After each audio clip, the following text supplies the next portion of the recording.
typically we wouldn't recommend using too many submissions in this context, but there's one that can be effective. Remember, we want to monitor the arm and the hand that's closest to our weapon as much as possible.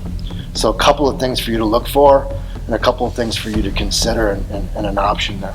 Let's just say they've gotten inside your knee shield and they're hitting this bicep control position. One, this is a clue that your adversary has training. Untrained people aren't going to do this.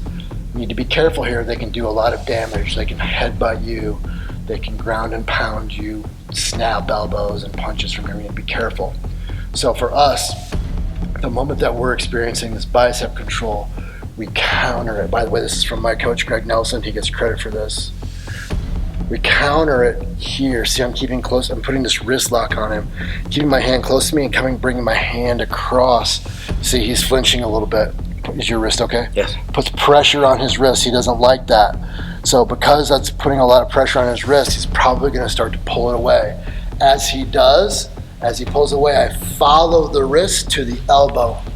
And I get to my side, gun down for retention, monitoring his arm and hand closest to my weapon, my gun close to the ground, getting my hips perpendicular to his.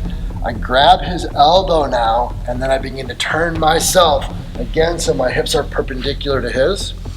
Swim my arm underneath, grab my own wrist, reverse motorcycle grip, turning that wrist toward him. Now, if I want to blow his shoulder out, I'll go onto my, you okay, David? Yep. I'll go onto my left hip, and I can just take his hand, put it over his head, and blow his shoulder out. Remember, you need to be careful. There's legal considerations here. Make sure you're justified to do that. Another option that I really like from here, now I'm retaining my weapon and I can access it well. I'll probably close up here to make it hard for him to breathe and get his hands on his weapon if he has one. David, if you reach for your weapon, now you have to give up that post, right? Now I can blow out his shoulder, okay?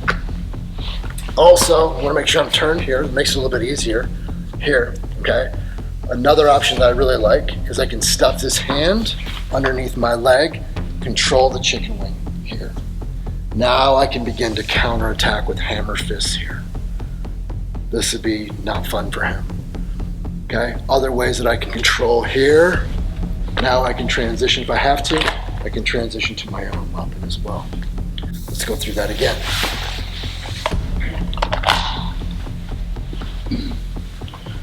Bicep control. Counter the bicep control with the wrist lock. As he pulls away, follow the wrist, grab the elbow, turn yourself perpendicular to his. Shoot your arm underneath, figure four lock.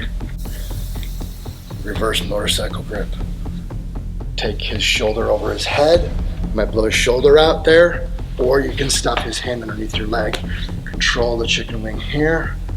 Bang, bang with the hammer fist. Control the arm here. If you can, if you have to, you can access your own.